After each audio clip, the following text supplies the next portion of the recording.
What's up, everybody? Dante here. Now, I usually do a home setup tour early in the year, so same things applying this time around.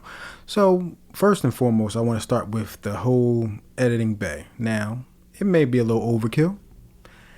You can say that in the comment section. Let me know. Hey, say how you feel. I'm not going to get mad. But, yes, I have a 55-inch OLED LG TV. It's the LG C9, so very accurate in colors, great display. Yeah, the only reason why it's overkill, and it's not because I did have a gaming PC hooked up to it. So I got a gaming PC that I've been video editing on for a while now. So it was kind of like a 2-in-1 package where I can kind of do some video editing and play little games from time to time for the time being. But I can't really complain, but it works. I like what it has. It works out nice. Now, if you can kind of see the Scarlett 2x2 right here, I believe this is the first generation. And I'm pretty sure it's the first generation. Not a big fan of it. It has some issues, but I also had this microchip reader right there, Kingston. Works well. I love it. It comes through. And you see the studio monitors here are the Yamaha 5s, I believe. I'm not the exact model number, I'm not sure. But yeah, these are the 5-inch ones. So I love these things. Very accurate as far as sound quality. Great when it comes to monitoring all your audio, when it comes to like voiceover work, camera work, all that stuff. Audio's great for modern audio. So definitely recommend these. They come in different sizes. These are the 5s. I do believe they have the 8-inch ones too. So you can get those as well. But this is where I do all my editing at. So I might shoot a video in my bedroom, come down to the basement, work on it right here and there. So that's what that is. I'm trying to get something more compact and more subtle, like a little iMac Pro or something like that to work off of, and kind of just use that setup down there for gaming purposes down the line. So we'll have to wait and see if I come up with anything different, but those are the type of things I'm doing for the time being. This is the video editing bay that I've been enjoying for the most part. Now I want to kind of transition into one of my podcast setups. Now this one is my first podcast setup that I actually had. I actually bought the Rodecaster Pro first. I didn't do like a Zoom H6 first as my podcast setup, then kind of transitioned. No, I went straight into the podcasting out the door. Once I caught wind of how to do it and how to make it work, I just went into it. So I got the Rodecaster Pro. And as you can see, I have a 25-inch monitor there. But basically what that is for is it's versatile now. I use it as like the notes of my show. I write down key points that I want to talk about, things I wanted to highlight during a podcast episode, and just put them on the screen. But now it's kind of like I made it into a Zoom call type of situation. As you can see, I got the Logitech C120 webcam, solid 1080p webcam.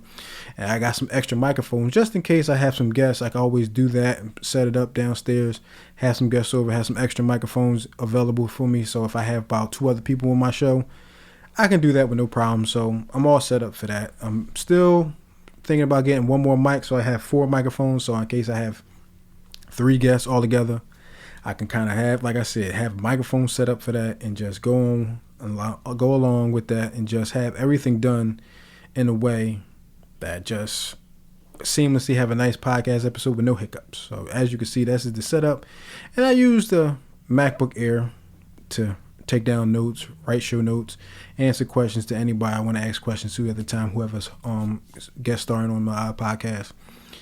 And I actually edit the podcast right off of there. So it's all one quick little setup that's real simple and easy that I really come to enjoy and love, and just find a little happy corner to just have some fun with when I do my podcast. Well, that's the podcast setup. Next up, I want to kind of have like this corner where I kind of brainstorm, think of ideas, and just kind of,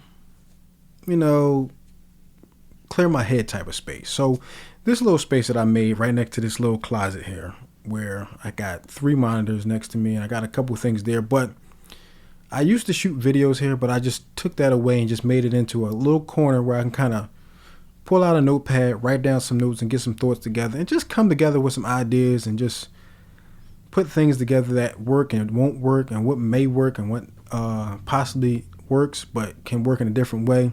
So this is like a little thinking corner, I like to call it. I got a couple of these now, so I started to realize during along this pandemic, I'm really focusing on my mental health. So I really need to take time and find happy spaces for me, whereas I just clear my head, think happy thoughts, do things that I love to do as far as pursuing either a podcast or a video or a piece of hardware I want to review, those type of things where I can kind of just get these thoughts together in this little corner.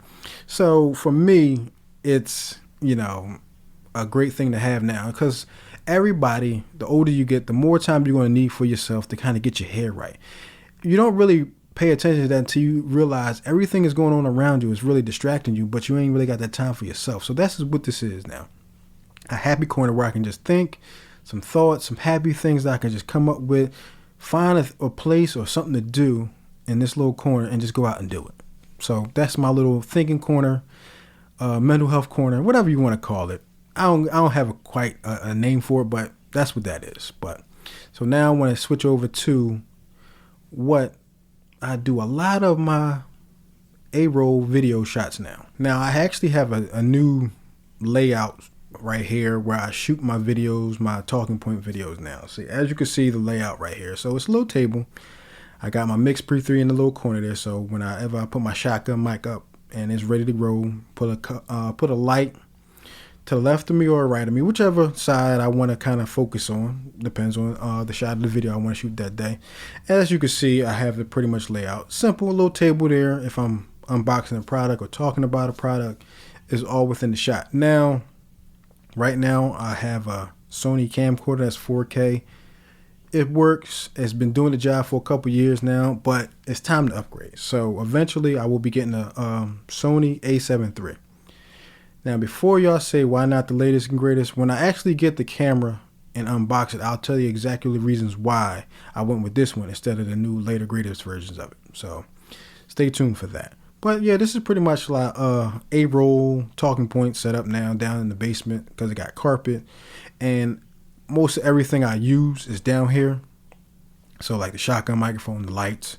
So I ain't got to keep carrying upstairs to shoot my video. So that's why I kind of set up a little setup down here. And also now that I want to go into it, is that I actually have a similar setup upstairs in my bedroom where if I don't feel like going downstairs in the basement, I have a setup where I can kind of do that right here in the bedroom. So let's go on and transition to that part. Hello and welcome to the bedroom setup, whatever you want to say. Now, as you can see, I can pretty much do a lot of YouTube work right out of this bedroom. Like, as you can see, I got my table. It's my thinking table, because sometimes you want to put your thoughts together, write down how you want the video shot and just lay it out for whatever you want to do. Like whatever type of video you're doing, you can write your notes down, how you want to shoot the video and what you need to get it done. Right. So that's what that table is right there. Now you can see my Shure SM7B. That's my second one. So in case I have a guest over and it's just me and my co-host, or me and the guest, or anything like that, I have one of these Shure SM7Bs, and I have one on my Rodecaster Pro right there in the corner. I actually have two Rodecasters in the house, one in my bedroom, one in the basement. So this is like my personal little setup where I call my co-host, Ms. West, and we do our show and we talk and do whatever these talking points right there. As you can see, the MacBook Air is right next to it where I edit the podcast right then and there. So as you can see, I kind of do some things right here with no problems at all. Now, I don't have a shotgun microphone upstairs, so that's not really a big deal, but I can kind of use the Shure SM7B in videos if I want to, but I also can use a shotgun microphone on the cameras or anything like that. But I also use a mono tripod from Manfrotto. Great for what the layout is, as you can see. Like I could pull the table back, put the tripod there, and just set the camera up and just, line up the shot, make sure I'm in focus. Either have a shotgun microphone on the camera or use a Shure SM7B to get the best audio quality that I can. So those are the options that I have and presented myself with when it comes to changing things up. And as you can see, I have a LG C9 OLED TV in my bedroom as well, with a sound bar, that's hooked up and synced up. And I want to thank one of the guys in my comment section that told me about this. I didn't know this was an issue, but it's something that I think should be done a little differently. When you plug in your soundbar to your LG TV, which is an LG soundbar, you have to go into settings and set it up where you want the audio to come out the soundbar and sync it up in the TV. Other soundbars just do this automatically, but in LG you actually got to go into settings, sync up the audio and everything, so the remote from the TV can change the volume on the soundbar. Why it doesn't do that when you just plug it in, don't know. The Sony ones that I have, I plug it in, it just does everything for me. I don't have to do all that. But I want to thank that guy. I forgot his name, but if you're watching this video, it's a shout out to you. I appreciate your little help there, and I really thank you for that. Also to the side here, I actually have a Nomad charging pad that has 3 charging ports. You can charge your phone, an Apple Watch, and some AirPods or AirPods Pro if you have any. But you have to line them up a certain way to actually get the full charge, because if you don't, they won't charge. So you got to play with it a little bit. I got my iPad Pro, 11-inch there. Love it. Use it all the time. And I found this little smart clock at Best Buy one time. I was just browsing, and I seen this clock for about $25. It's a smart clock. It tells you the time, temperature, and you could use it as the Google Assistant, of course. So for me, it's great for just having the time in my room, because I didn't have a clock before. I was using my phone as my alarm clock and all those things. So I actually got a clock now. It tells me time, temperature. I can talk to it through Google Assistant, and there you go. And in the corner right there, those are my Sony WH-1000 XM4s.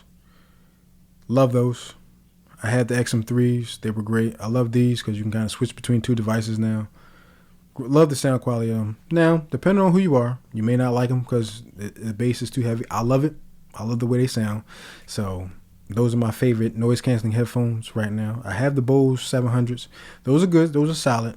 I definitely wouldn't mind those. But I actually caught these on sale for like $279.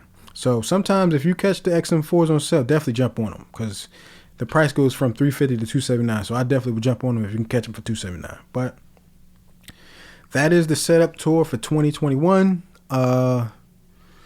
As you can see, it didn't much change, and I just kind of made things a little bit more easier for me when it comes to making videos.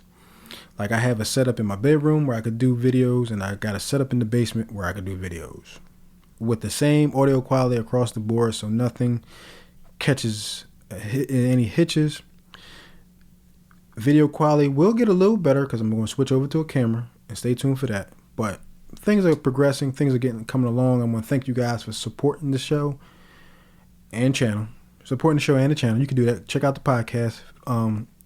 Finest Tech podcast on Spotify, all of them. But Finest Tech is spelled with a PH, not an F, because I'm from Philadelphia, so I kind of use the PH. Go check that out, and thank you guys for watching. Hit that like and subscribe button. See you guys in the next video. Peace.